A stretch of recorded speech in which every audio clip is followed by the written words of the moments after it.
This podcast is sponsored by nobody. Hey dudes, welcome to Splat from the Past, the only 80s themed horror sci-fi show where things can get totally radical. Now today I will be welcoming back the hilarious stand-up comedian Samantha Larsen. You may remember I had her on a couple Halloween years ago to celebrate the 20th anniversary of Rob Zombie's House of a Thousand Corpses. She played the sex slave in it. And today we're going to nerd out on the entertainment of our youth, talking about film, television, and music.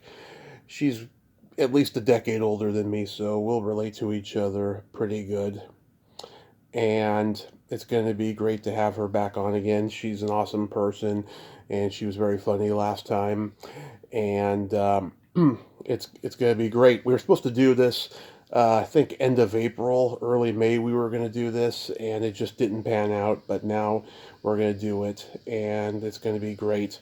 Hot August summer is really cooking now for the last week, because the last couple of weeks, oh my God, it was slow. But now it's cooking this week. I'm getting some great guests, and I'm rocking it and just enjoying myself. It's so awesome. So yeah, here is my new interview with Samantha Larsen.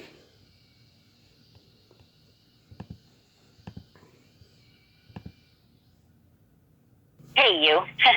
Hey Samantha, welcome back. How are you today? I am good. I'm running around. How are you doing? I am fantastic. Thanks for coming back on and nerding out with me today. Oh, no problem. My pleasure. My pleasure. It's working out because I'm just finally getting into my house, so it'll be Nice. quieter and less chaotic. Yeah. Nice. Yeah. So, going back in time, do you remember the first movie that impacted you as a child? Oh, that's a great question. I get that As a lot. child, I loved Fantasia was one of my favorites. Yeah. The Disney one, and it was trippy. I didn't even know they were all tripping. I found out later. Yeah, that. I thought that was fascinating, that movie. Yeah, mine was Back to the Future. I always had that fantasy of going back in time and seeing my parents in high school and finding out why they're so fucked up and why I'm so fucked up. Oh my God, that's hilarious. Yeah, that's really a classic movie. I love that one. I love that one. Yeah, it's good. I just watched it again the other day and just like, God, it never ages and it never gets old. It's just a fabulous, fabulous movie. It is so, I've seen it multiple times. I know a lot of people have. It's really, really one of the classics for sure. It's one of the classics. And, I've worked on that lot. And I was like, oh my God. I think the first time I got on that lot, I was like, oh my God. This is where they filmed, because I thought it was like that little town they were in. Yeah. So I was really tripped out. It was really, really, really classic, And I love, Yeah. love. Like, that made me fall in love with Michael Fox, Of course. I just followed his career too, so great. He's so great. He was a hero of mine when I was a kid because he was short and he was cool and I was tall and I was considered square. Oh, yeah. I was always different. I think people that are different always, we always become like really creative, Yes, absolutely. Yeah, because you don't know it at the time. You don't know what lies You ahead. You don't know it at the time. That's for sure. You don't know it. What You don't mo- know it that it's going to help you instead of being like everybody else. When you want to be like everybody else, that's for sure. But just doesn't, wasn't meant to be. Yeah. When What movie genre did you gravitate toward the most? I was young, I really liked funny movies. Mm-hmm. And there was a lot less of them. Like, I remember watching, of course, stand-up, like, Eddie Murphy was my favorite. But Fuck yeah. the movies, and he was from New Jersey, so it was like, such a big deal. He lived like a couple towns up from us, it was Oh yeah. a huge thing. And my mom was friends with him because she used to work at a lighting store, and he bought a lot of lights for his place when he moved to Alpine. Really? But, yeah, but like movies, like remember the Mom, the guy becoming a mom before Robin Williams. It was what's his name? Who he played a mom, like he was playing a crossdresser. Oh, Dustin Hoffman and Tootsie. Yes, like Yeah. that used to have me crying, laughing. You know, when I look back on it now, I'm like, it's funny, but it's not as. That just set me over the edge. Like I was like, that is just so much fun. You know, I just thought that was so freaking great. Yeah. That movie. You know, like I always loved funny movies when I was young. Like I just loved them. Yeah, for me, it's comedy and horror, which reminds me, because you're from New Jersey, did you like the Troma movies growing up? Which ones? The Troma movies, Lloyd Kaufman, he was this edgy, subversive dude from NYU Film School who made, these gonzo horror sci-fi comedy movies like The Toxic Avenger and Class of Nukem High and Sergeant Kabuki Man and stuff. My dad loved all those. When I was young, I think sometimes they scared me, believe it or not. Oh yeah. Horror, later on in life, you know? Scary, yeah. Yeah, I got into horror later on in life, and then obviously now I'm obsessed with it. Yeah. Yeah. But yeah. Yeah, they've made over 100 of those movies since the 70s, and they're still going. They're still going. They're not even cult classics. They're just totally classic, you know? Yeah, and Lloyd Kaufman was the guy sitting on the steps at City Hall when Rocky runs up. Oh, wow. That's a great bit of information. Now, Rocky got, gazillion, billion, 100 trillion, million. What a genius he was, you know? Oh. Absolute genius, right? The whole movie is just fantastic. I don't know why he made so many sequels, but it's a great movie. So classic, right? One of my favorites. Along the lines Raging Bull, that. It's just so classic, so great. Raging Bull, Jake LaMotta. Yeah, so good, you know? That's another one you can watch over and over and over, you know? Oh yeah. I'm trying to get a guest on for the 45th anniversary. It's been tough, but hopefully I'll do it because I get most of the milestone anniversary guests for most cult movies I love. So we'll see. Oh, that's so cool. You know, that's really cool. Who was the one? One of the guys in. I'm having a meeting, a possible meeting to sign with representation for really cool horror convention type stuff. Oh yeah. It's a new company. It's called Overlook, the hotel, right? Oh, I love it. I know. I love it, right? And yeah. They've been really, really cool. They reached out to me, and I'm having a meeting with them in September. Nice. So that would be fun to, if it works out, if we move forward together, then I could do some, convention stuff and meet other people that have been in, super cool horror movies and stuff like that. I think that'd be really fun, you know? Yeah, The Shining was the first horror movie I ever saw. It scared the shit out of me. It scared the shit out of me. That was just... Now that's when I also fell in love with, he's another Jersey boy. Mm-hmm. The star, what's his name? Jack Nicholson. Yeah, Jack. It's from New Jersey, and of course. I loved him in that. And what was he? One Flew Over the Cuckoo's Nest, which even though it's not horror. One of my favorite movies of all time. I can just watch that anytime and just know what's coming next, what line. I love it. Isn't it? It's terrifying, though, you know? They did a spin-off, kind of Nurse Ratched? Nurse Ratched, yeah. The guys, I love them. I think it was Ryan Murphy and... I haven't seen the new one, but I know that it's pretty popular now. Oh, I love those guys. They've called me in a couple of times for auditions, and I'm always crossing my fingers. But, I mean, I guess I'm just happy to be called in, but I would love to work with them. I mean, the American Horror series is I just adore it. I love it. It's just so creepy and crazy, you know? Yeah. So creepy and crazy. Yeah. Absolutely. Yeah. I was born in 83. My brother was born in 73, so a lot of stuff I like is because of him. He taped everything off HBO when I was a kid. Everything. We had all the sex comedy movies like Police Academy and Porky's and Animal House and stuff like that. And oh my God, you're bringing me back. Those were so good. That made me want to be in a frat.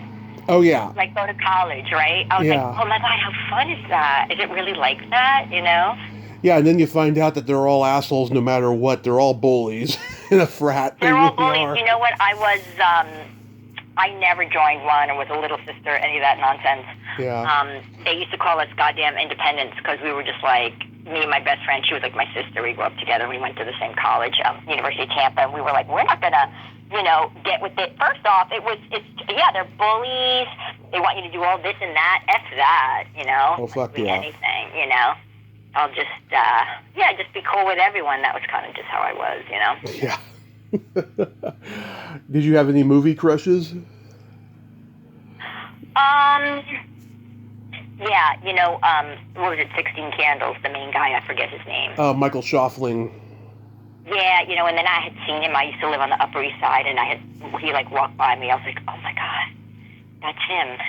I was fantasizing, he must be going for an audition. He probably lives right around the block, all that, Oh, that must have been. A lot of girls loved him, and probably dudes too, Yeah, sure. He's literally MIA. He doesn't want to be a part of the podcast world or nostalgia or nothing. He just wants to be normal.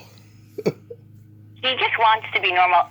I think, I like to be part of all the worlds. I think it's fun when people are really into stuff that, Yeah. stuff that you've done, or if you have other stuff going on, I wanted to tell you about this. So we did a short, the girls that I work with a couple different independent production companies, and Right. one's called Sky Film Studios, and we did one that's called Raiders that'll be coming out.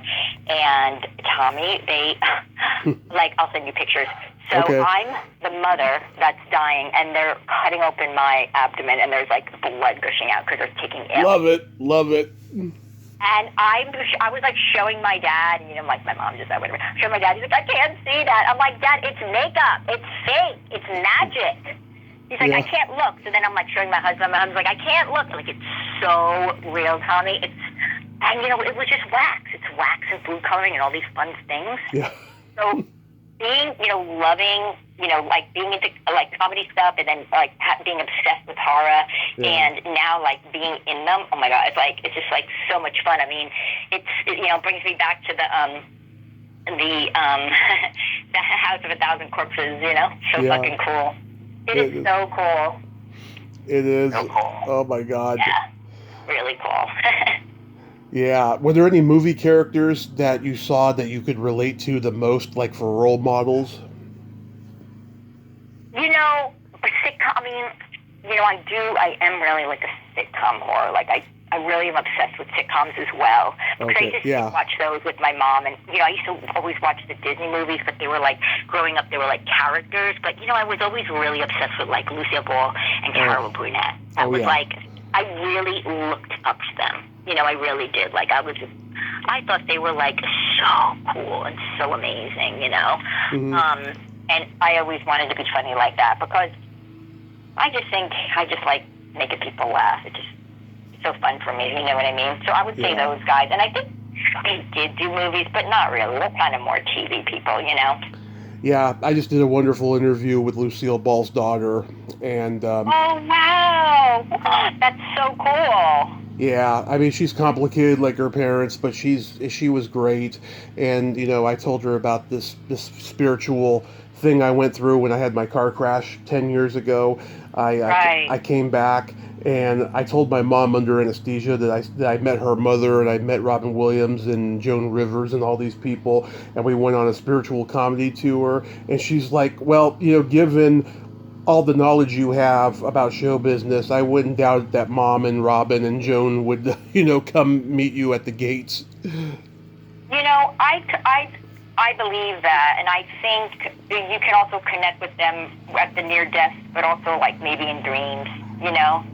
Maybe in dreams, like a dream that would be not a nightmare, but something that maybe, I don't know, because I feel like I met Lucille and we were cracking up, crying, laughing, and it was so real. It was so real to where when I woke up I felt like I knew her, you know what I mean? I mean, obviously I was always loved her, but I just felt like that dream was such a connection. So I do believe when you were almost dead, or you know what I mean? Yeah. That you could tap into that. It's just a different reality. Yeah, two characters I could relate to the most in movies is Peter Sellers in Being There, because Love him. he's autistic and he can influence people with the most simple things, and I can too. I don't know how I do it, but I do. And James Spader in Sex, Lies, and Videotape, because he's a voyeur and I'm a That's one of my voyeur. favorite movies. Yeah. Made me love him, and I like him because he's sexy, he's fun, but he's different. He's not cookie cutter. Right. He's not like Dylan, what's his name? Mulvaney. No, he's kind of different. No, the one Mulaney. that was Matt Dillon. Oh, Matt Dillon. Like, oh, never mind. I'm just saying he's not like a Matt Dillon. Like, Matt Dillon's just classically, like, gorgeous, classically whatever, but he seems like he would be kind of normal, like, not off. But James Spader's, like, off. You can tell he's off. In a good way. You can tell he's off in a good way. Like, he's not like, I don't know, I just feel like he's deep. That's my fantasy. Imagine if he was an asshole. My fantasy is he's, like, amazing, and he's, really cool and deep, and you know what I mean? Yeah. That's my thoughts on him. Yeah, I've heard he can be an asshole, and also too, I mean, like a lot of actors, he doesn't like to watch himself on screen, which I find very interesting. Oh, that's intriguing to me because that he probably is self-critical and doesn't have a big ego. But the ones who just like constantly want to watch themselves, you're like, oh, God, don't you get bored? Yeah. Yes. Yes. Don't you get bored looking at your face like all the time? Yeah. Like they say, Kevin Costner always wants like so much screen time. Like he has to be seen X amount during the movie or whatever. Yeah. I mean, maybe not anymore because he's like 70 or whatever. But when he was like, when he was really popular. Yeah. Last movie question before we get to television. Did you go to the drive-in at all growing up? I know that Jersey and New York aren't really big drive-in towns. I think we went to one when I was really young, but I honestly don't remember. I'm assuming we did, but I don't remember it, to be honest, unfortunately.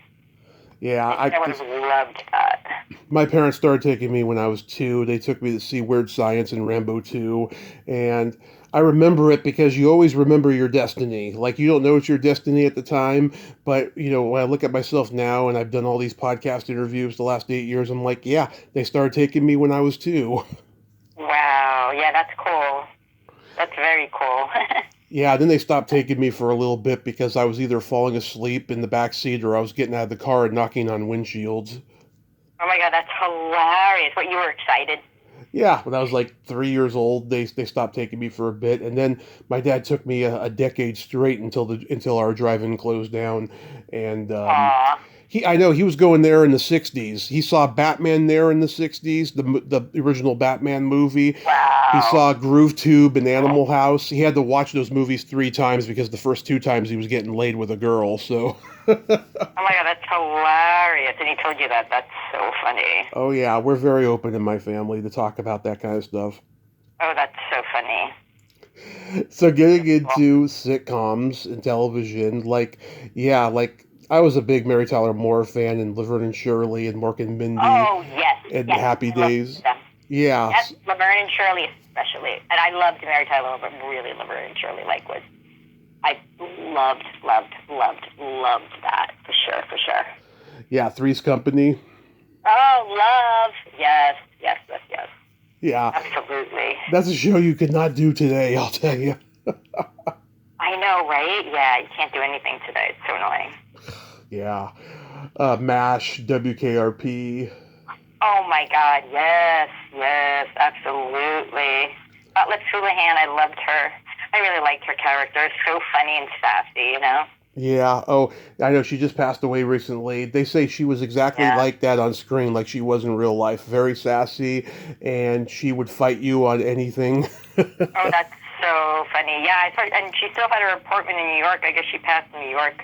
She never, I don't know if she ever, lived in California full time, I don't know. But, yeah, I mean, she was doing the conventions. She did ChillerCon every year and stuff. Oh, that's so fun. Yeah, I'm looking forward to meeting with this company and what kind of what stuff they do, like what conventions they do and stuff, Yeah. It's kind of a new company, so it sounds pretty exciting. I can tell. I can tell you the convention circuit can be fun. It can also be bullshit too. But it just depends on the right kind of agent or manager you got to book you and the way you're treated. Because some cons have bad reputations and some have very good reputations. Oh yeah, I believe that. I mean, that's like with anything, right? For sure. Yeah, and I tried for years to get in to be a panel host or have my own table to promote my podcast, and they all do it. They all let people do it based on how many followers they have and shit, and I gave up after a while. Oh, I hate, that's like one of my weak things is because social media was not big, obviously, when I was growing up. Like, it just became big, 10 years ago? Yeah. It's a pain in the ass. Yeah, it's a pain in the ass. Like, all my young friends are helping me with it, but it's just like a pain in the ass. We had Fangoria's Weekend of Horrors convention come to San Jose every year. That was the only con we had back then as far as horror goes. And my parents would never take me because they don't like horror. They like the creature feature stuff, but not like slasher stuff like I was into. So I never got to go. And back then the celebrities didn't charge for autographs. Oh my God. Wow. So I think slasher is like my ultimate favorite. Ultimate. Like the slasher, you were talking about sitcoms, but it's not the ones we grew up on, but that one slasher. It was like 3 seasons slasher, and it was a slasher. It was I think it was on, I don't know if it was HBO or Netflix or something. You know what I'm talking about? I've heard of it, but I haven't seen it. It's pretty good because people are getting slashed. Of course, the first season was like they're in the cabin, and everyone splits up looking for it. It was enjoyable. I'm telling you, it was enjoyable. I'll look into it. It sounds like it's pretty fun. Yeah, I'll send you the link for it. Cool. Really good. Family Ties, Give Me a Break. Were you into those? Yes. Oh my God, Family Ties. Such a good show, really. Yeah. Yeah, I was a big fan of that show. I watched it all the time until it ended. I just loved it. I had Jennifer on here, Tina Yothers, a couple years ago. Oh, how is Tina? She, that's the thing, I know her, but what is she up to? I really liked her character. She's raising her kids mostly these days. Occasionally she'll make an appearance somewhere or whatever, but she's raising her kids, and she is awesome. She's a true tomboy if ever there was one, and she's got a great personality. I really enjoyed her. Yeah, she seems like she would be super down to earth. Absolutely. That's super cool. Yeah. I mean, and she loves Michael dearly. Oh, that's nice. Yeah. Like Different Strokes, Webster, Mr. Belvedere. I loved all of that. That's all like my language. Absolutely, I hung out a couple times right when I moved here with Dana Plato, and I thought she was so great, but at that time she was just kind of like a mess. Yeah. I really liked her. She was sweet. She was a nice person. So you two hung out? Did you know each other from auditions? We had a mutual friend, and I was staying with someone in Hollywood, and she was in Hollywood. She had an apartment around La Brea in Hollywood, and she was just really sweet. You know what I mean? She was a nice person. She was kind of a mess at the time, but I won't get into that because she's passed and everything. But she was very sweet, very, very, very, very a nice person. Was a friend of a friend, and we hung out a couple times, and she was very sweet. Yeah. Yeah, I always thought she was cute, and I remember she was on the Arsenio Hall show, and you could see how fucked up she was on there. If you go on YouTube, she looks like she's drunk or something. Yeah, I think she had some issues and stuff, Sad. So sad, I know. I'm sure you remember the day when MTV was first launched. Yeah, that, aren't they having what is it, their 40-year anniversary or something? Something's coming up. It'll be 45 next year. Because they launched it on August 1st, 1981. Wow, that's wild. Yeah. That's wild. I used to really look forward to the videos when they were making, back then, oh my God, I'm really looking forward to them, Yeah. Yeah, I interviewed Nina Blackwood. You remember her? No, who's that? From what? What is she from? She was the MTV VJ who had that really exuberant New Jersey voice, and she was just like really down to earth, and she had that Oh, wild '80s. hilarious. Remember, she had wild '80s hair, and Julia Louis-Dreyfus used to play her on Saturday Night Live. No, but the one that I loved, it was Downtown Julie Brown. I loved her. Oh, she was cool. My favorite. Yeah, and like she was dating Billy Idol. I thought she was so cool. And her sister is Sade. Yes. I remember. I was like obsessed with her. I thought she was the coolest thing ever. Sade. Yeah, totally, right? Yeah. Oh my God. Yeah, and I also talked to Karen Duffy. She was Duff on MTV.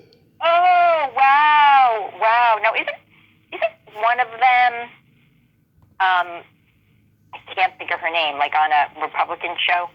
Oh, yeah, Kennedy. Yes, I trip out because I loved her too. She was always, I relate to her because she's always like kind of awkward and different. I really like her, and like I'll watch her show to support her, But yeah, she's like totally, it's like different now, right?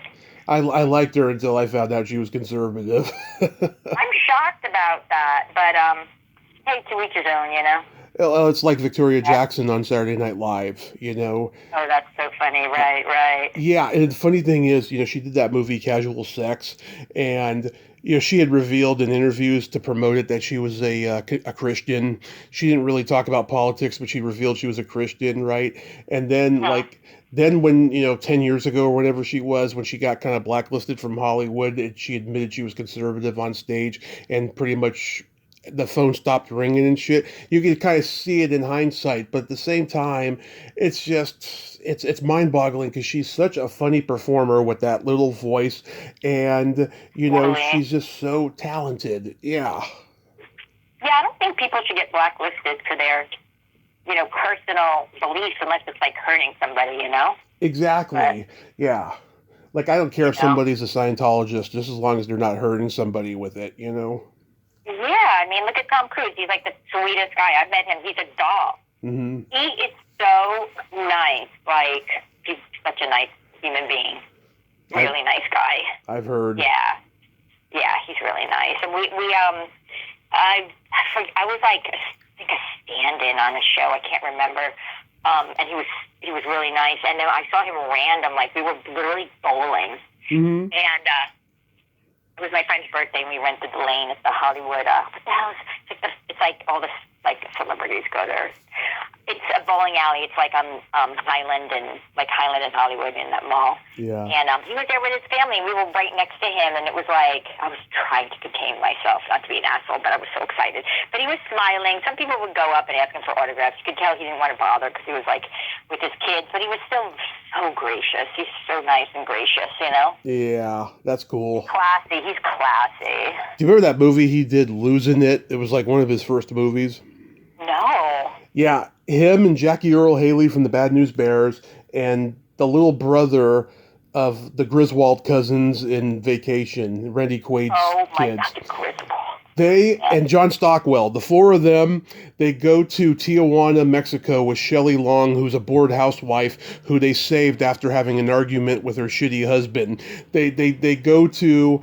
They basically went to East LA. That's what they did in real life. They didn't really go to Mexico. They went to East LA, and they're like, hanging out in this little cantina that's outdoors, and lots of chaos ensues and stuff. I watched it, and I was like, wow, they took the old analog print of it. It's very grainy and dated, and it's actually kind of bad. And it's Curtis Hanson, who's a great screenwriter and director. He directed LA Confidential later. Wow, that's so cool. Yeah, but Tom Cruise, I mean, you could see even in that movie he was destined to become a star. Oh, yeah, that's so cool, man. That's cool. Did you watch, all the years of Saturday Night Live when you were growing up till adult? When I was young, I really loved them. I would beg to stay up and watch them. I really liked Belushi, and they had that the best. That song, I've always tried to recreate it. It was like Belushi and I think one of the girls from Falcon Crest. And it was, where was it? We're white and we walk with our buttocks very tight. And there were like tennis They were like tennis pros, and it was Belushi singing the song, and oh my God, I would do that forever for my parents. I was driving them crazy. Do you remember that sketch? I don't, and I have all the seasons on DVD. I can check for it. It was so stupid funny. It was just like, we're white and we're uptight. I thought it was so funny. I would do it for my parents all the time. Remember when Gilda's got those Jewess jeans, in that commercial parody? No, I can't think of that one. But I could look it up, She's got like a Jackie O wig and Jackie O glasses, and she's got these really tight butt jeans, and they're called Jewess jeans. It's pretty funny. Yeah, as a commercial. Such a classic, Yeah. Oh my God, they were on the cutting edge, and you know what? Not every sketch worked at first, but after a while, they got the hang of it. Yeah, after a while, they fucking kept it together for sure. Absolutely. And the amazing guests they had, like, hosting. I mean, they had people who were like flavors of the month at the time, like Michael Sarrazin hosted. But then you'd have like long-lasting icons like Dick Cavett and Desi Arnaz. Yeah. And forgotten people like Jack Burns, like him and George Carlin were in a comedy team together, and then Avery Schreiber took over, and they were Burns and Schreiber. Oh yeah, that was great. That was really funny. Yeah, I've talked to Tom Schiller, who made those little black and white films for Saturday Night Live, where Belushi's the old man, the old version of himself. And, oh, wow, yeah. And Gilda's doing and Gilda's in Italy doing La Deutsche Vita, La Deutsche Gilda. Oh, that I remember. Yeah, that was hilarious. And I told him, and I meant this sincerely, I said, you really captured the best of John and Gilda. And it's so ironic that they were the first two to die from the cast. But you captured the best of them to be funny and dramatic and just really display their talents. And he was very emotional, and he was very appreciative of that. Yeah. They were absolute classics. Absolutely. Remember Fridays? Is it the movie? No, the sketch comedy show that was a ripoff of SNL. No, I don't remember that. 1980 to 1982, Larry David, Kramer from Seinfeld, Melanie Chardoff, and a couple people you may recognize by face but don't know their names. And it was on ABC Friday nights. And they would have weird shit like Andy Kaufman, like mud wrestling girls on there, and they would have musical guests. Oh, I don't remember that at all. What years was this? 80 to 82, and it became a cult show. It was a cult show, and for whatever reason they canceled it after 2 seasons. And then like Melanie, I've interviewed her. She was offered to be on Saturday Night Live, but she didn't want to commit, and she didn't want to move to New York. But yeah, I mean, she still gets recognized all the time from that show. Wow, I'm gonna have to look that up. I can't believe she didn't. I wonder if she regrets that. Because she didn't want to move. I would have moved. Yeah, I don't know if she regrets it, but yeah, I mean, it was pretty iconic. I mean, it's not as iconic as SNL, of course, but it's still a very memorable sketch comedy show. I love Larry David, I gotta admit. I mean, I just think he's so talented and funny and crazy, and I just love him. I love how he turns his life into humor. Like, you remember on Seinfeld when George quits work on a Friday and comes in Monday, hey guys, how you doing? I was just kidding. That really happened. He did that when he was the writer on Saturday Night Live. Oh, that's hilarious. Wow. Yeah. That is so funny. Yeah. I could see him doing that, absolutely. Oh, my, it's a scream. It's a scream. So getting into music for a little bit, do you remember the first album you were given or you bought with your own money? Yeah, I think it was Debbie Boone, You Light Up My Life. I know it's so gay and cheesy. No, it's a nice song. I loved that song. I think Homer and Marge on The Simpsons made love to that song when Bart was conceived. Oh my God, that is freaking hilarious. Yeah. So funny. That is so funny. I was an MTV kid, so I loved, I love Phil Collins a lot. That was like the first birthday money album I bought was No Jacket Required, and I loved hair metal, so I got Poison's Look What the Cat Dragged In. Oh wow, that's hilarious. Yeah. Did you like any of the 80s hair metal? Absolutely. I mean, like Poison, Rat. Bon Jovi, they're Jersey guys. Oh, I love them. That's not even. I don't Skid even. Row? No, I mean, I love them. I absolutely Yeah. love them. You know? Yeah. Because Bon Jovi, Skid Row, and Trickster, they were all the Jersey hair metal bands. And I just had the bass player from Trickster on last week. Oh, wait. Oh, you had people from Trickster on there? Yeah, just the bass player, PJ Farley. Wow. You know what? That's so funny you say that because I was, I originally wanted to be a rock star, and there was a group of people that had a couple bands that I used to sing with, and Yeah. they were friends with Trickster, Oh. and a couple people from my high school were.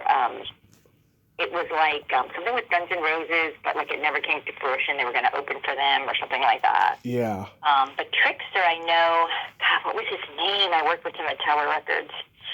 He was really tall. That's not going to help. That's not going to help with the name, but he was friends with Trickster. He did something with Trickster. I forget if he was like a replacement singer at some point. Pete, yeah, because in the band at some point he was really tall. yeah, because Pete Lorne is the original lead singer. He's not with them currently. What was his name? He had the long hair and he was tall, like 7'5". I don't know. Sebastian Bach from Skid Row, though, he replaced Axl Rose for like a minute in Guns N' Roses like a few years ago. Oh, that's so funny. Yeah, that's hilarious. Yeah, and it's funny because Pete and John Bon Jovi sounded very similar, and when Trickster came out, they were compared to them. Wow. Yeah, Bon Jovi's just dreamy. I mean, every girl loved Bon Jovi. You know? Yeah, and then he cut his hair like by the early 90s. Yeah, he cut it off to be more modern or whatever, you know? Yeah. Do you remember It was his birthday, like, I forget when, but someone did this. I know his birthday because it's a couple days before my uncle, same year too, March 2nd, 1962. Oh, he was born in 62, wow. Yeah, my uncle was born March 4th, 1962. He's no longer with us, sadly, but he was like 2 days after him. Oh, wow. That's cool. My dad had a rock band when I was a kid. They were called TNA, Tommy and two guys named Alan. Hilarious. And they used to play Sabbath and Skynyrd and Judas Priest covers. They were horrible at it, but they had fun. It was really funny to watch these guys do it. Oh, it's just, it's all about the fun, you know? Yeah. Do you remember your first concert? Oh, of course, Bruce Springsteen, yeah. Oh, what year did you see him? I think it was 1984 in the Meadowlands. It was the Born in the USA tour. Born in the USA tour, correct. And I was thrilled to be there. Very excited, yeah. By that point, the 4-hour marathon concerts were in overdrive because he had like 7-8 albums to do that night, you know? Yeah, those were they were always 4 hours. Absolutely. It was like a total event. It was like, breakfast, lunch, and dinner type event at the Meadowlands. Absolutely. Yeah, I remember Don Rickles said in a 1985 interview, his son, who was like 18, took him to see a Bruce Springsteen concert and he enjoyed it. Oh my God, that's hilarious. Yeah, Don Rickles, the merchant of Venom, said that. Oh, that's so funny, yeah. Yeah, those concerts were long. My second one was Jackson Browne. That was just as long. That was like in Long Island. I forget what place in Long Island, but that was another 3 or 4 hour one as well. Oh, I'm impressed you went to go see him. Yeah, I mean, I love him. I love Jackson Browne too. But Bruce Springsteen was always my number one. And Jackson Browne was my number two. I know, and they did that concert movie, No Nukes. Oh yeah, I remember that. I interviewed the guy who directed it. Oh wow, what did he say about it? Well, it was this big event, it was to stop, the bombings and wherever it was at the time. I can't remember offhand, but it was like a big event, and Bruce Springsteen to this day, he credits him for helping him bring him a much more mainstream audience, because even though he was popular, he got even more popular off of that. And then once the music videos came for Born in the USA, he was the biggest thing since sliced bread. Absolutely right. That's true. Yeah, true. Because Up until then, he didn't do TV. He didn't go on talk shows and do interviews or play his music. Only the people who saw him in concert knew what he could do, right? But after that concert, like he was the biggest thing. Yeah, he really got popular. He went mainstream after that. That's for sure. Because he was kind of like the working man's musician, and then he definitely got broad appeal, so to say, global broad appeal. Absolutely. After that, after Born in the USA, more people related to it. It was a little bit more, I think, plain rock and roll. Yeah. Maybe a little bit more simpler rock and roll. His other stuff, if you know Bruce and all of his 100 trillion million songs, they're all so different. Oh yeah. Born in the USA album it's a basic rock and roll, you know. Yeah. American vibe. I know this comedian and radio show host Harry Tenowitz. He has gone to see Bruce like every year since like the late 70s, and he never misses a Springsteen tour. Yeah, that's like a lot of the people I grew up with. You know. Yeah. I've missed them, but I've seen him like probably 30 times. God, have you ever seen Alice Cooper? Say it again. Have you ever seen Alice Cooper live? No, I've never seen Alice Cooper, but my old manager was his manager, Joe Greenberg. So I know a lot about Alice Cooper. I was never into his music, but yeah, my old manager was his manager, Joe Greenberg. He was my first real concert when I was 17. It was 2000. We just lost a really big football game in my high school. You know, I played on the team, and it was a bummer for me. And this brought me out of my depression pretty quick. I mean, he is a showman. He'll do most of his career on stage in terms of songs, and he'll kill himself at the end. It's just fabulous. Wow. He's vaudeville. He's keeping vaudeville alive. That's in his 70s. Yeah, that's a good way to put it, vaudeville, absolutely. Yeah, that's cool. That's cool that brought you out of your depression. That's great. Yeah, he's been doing it 60 years, that guy, and he's not stopping. It's amazing. The new album that he did with his original band, it was the first one they've done in 51 years. It's a great album. I recommend it. Oh, wow. 51 years. Yeah, that's crazy. Yeah, they went that long without doing a record. Do you remember your first makeout song? No, I don't. Mine was Janet Jackson's Love Will Never Do Without You, and it led to my first heavy petting experience, which was fantastic, Samantha. That's hilarious. I don't think women remember those types of things. Really? Because it was just too spontaneous, and there's probably pot involved or something. Oh, that's hilarious. Pot, yeah. It's like so funny because everyone says weed, but pot's a very East Coast, old school term, for sure.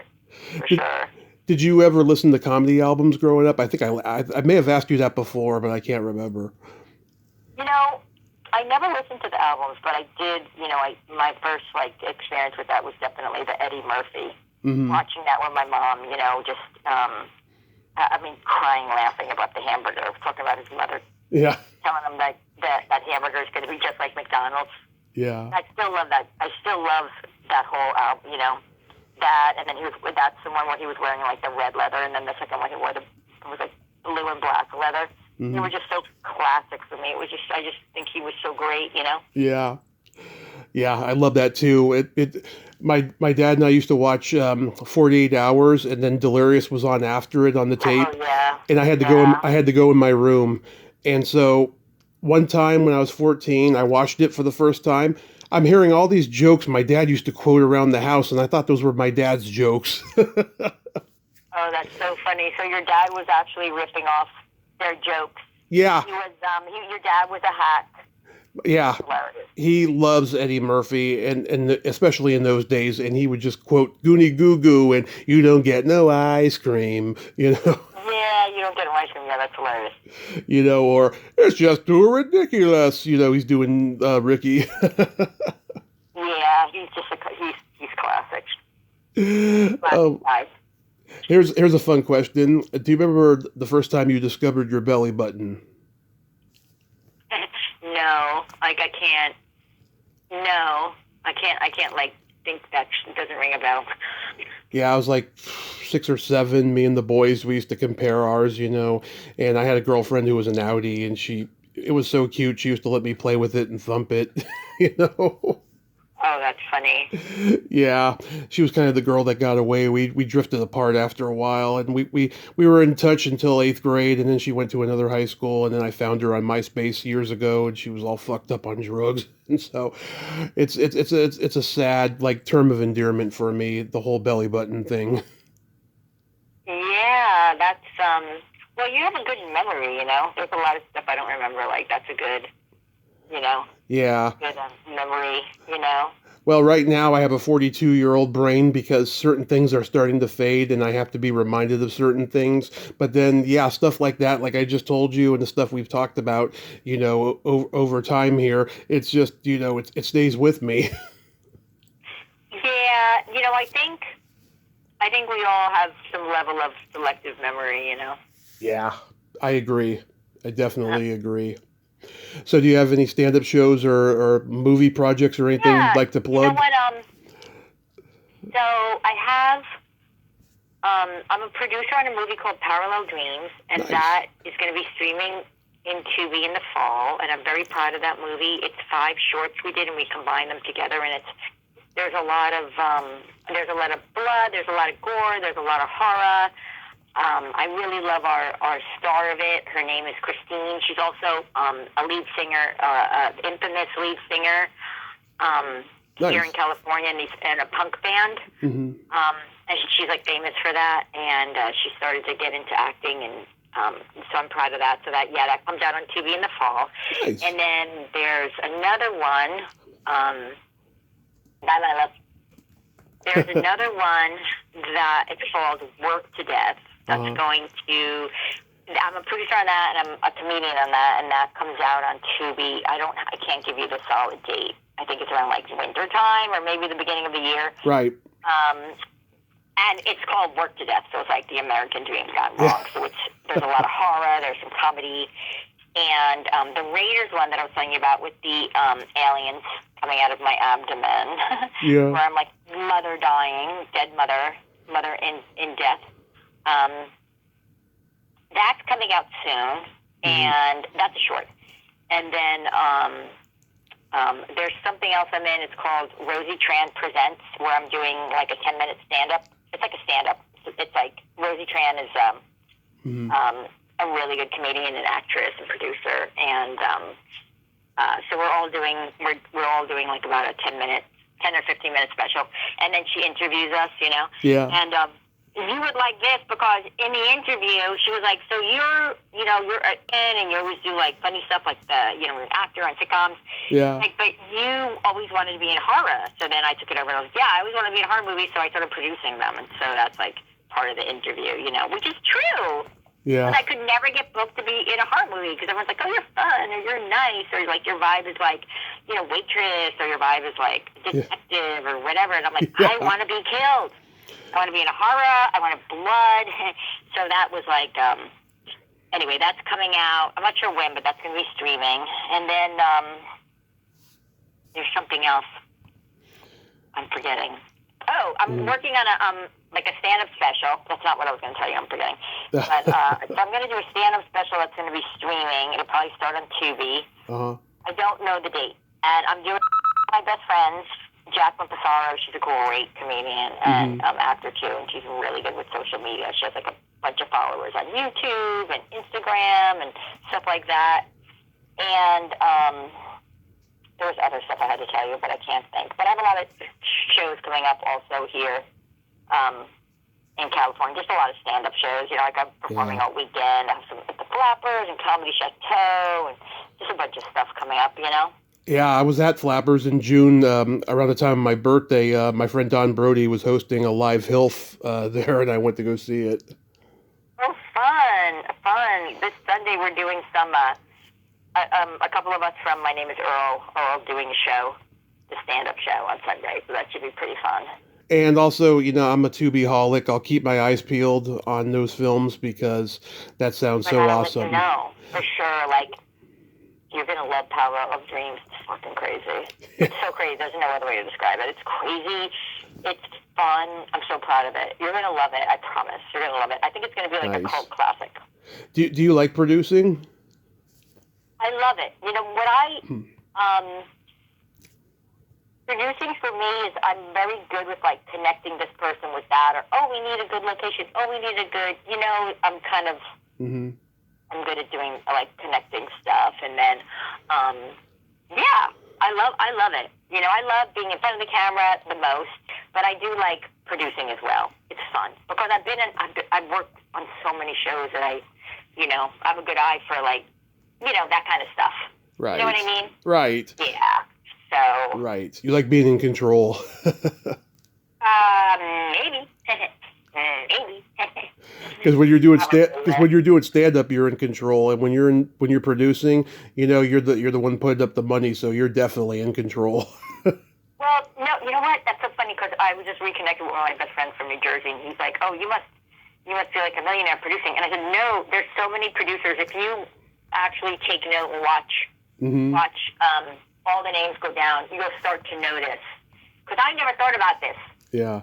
Until people start saying, "Oh, you're like fronting up," and I'm like, "No, there's a ton of producers. Like, I think Parallel Dreams. There's 10 of us, maybe more. I would have to look on the IMDb, but there's a lot of us, and everyone has like a different moving part of it, you know." Yeah. But yeah, there's so many things with producing. Like, you can, like, with what I helped. Oh, I'm going to help us get a distribution. Oh, I'm going to help us get a location. There's so many different parts that you wouldn't even, like, know about. You know what I mean? Yeah. So, and then there's, like, the people that, like, one of our producers, she's, like, on set 24/7, getting everything done, doing the breakdown of, like, the scenes for the day. Like, I don't do that. Right. I'm, like, a connector. I'm like, oh, I think we need this, or oh, I think we need this actor, or, you know, if I had the millions, I would produce like a feature right now. If I had this, you know, that's what I would do. Well, if I had millions. Well, it's a stepping stone. It's a stepping stone. It's right around the corner. It's a stepping stone. That's true. I mean, you never know what life's going to bring you, you know? You just keep working away, and you never know, you know? Absolutely. Samantha, thank you so much for coming back on and nerding out with me today. This was fun. Oh, absolutely. You know what? And I'll let you know what happens with the convention stuff and meeting with them and all that, you know, and maybe I'll have some more stuff to tell you very soon, you know? Absolutely. And also, too, my condolences about your mom. I know how awful it was for you. Oh, it's bad. I mean, at least I have my dad, but I think he's going to die of a broken heart, but I'm going to try to stay positive, you know? Fabulous. Have a great rest of your summer. Be safe. Okay, you as well. You too. Bye-bye. Bye-bye. Well, there you have it. Samantha Larsen, ain't she a sweetheart? Oh my God, I fucking love her. That was a great conversation. And wow, yeah, I mean, she's a true Jersey girl. Just a true Jersey girl. Talk about Springsteen and Bon Jovi and stuff. I enjoyed that conversation. Also, I forgot to mention at the top of the hour, happy birthday to another very funny lady in stand-up who I had on the show recently, Tina Allen Gallo. I love you, Tina. And happy birthday to the late, great Paul Rubens. I saw the Pee-wee documentary. I have mixed emotions about it. I mean, it was great seeing him in various stages of his career throughout the years. And it was great to find out that, you know, he finally admitted he was gay and all of that stuff. But, you know, it also left me scratching my head in a lot of places, especially seeing him, you know, just be completely combative with the director during filming of the documentary and stuff. I mean, I'd heard all these stories about him being difficult. And if that's how he was, the way we see him on screen during the documentary, then that's how he was behind the scenes, but probably much worse. Who knows? But happy birthday, nevertheless, Paul, and rest in peace. Well, until next time, this is Tommy Throwback Kovac saying there's no shame in living in the past because the present sucks. Later, dudes.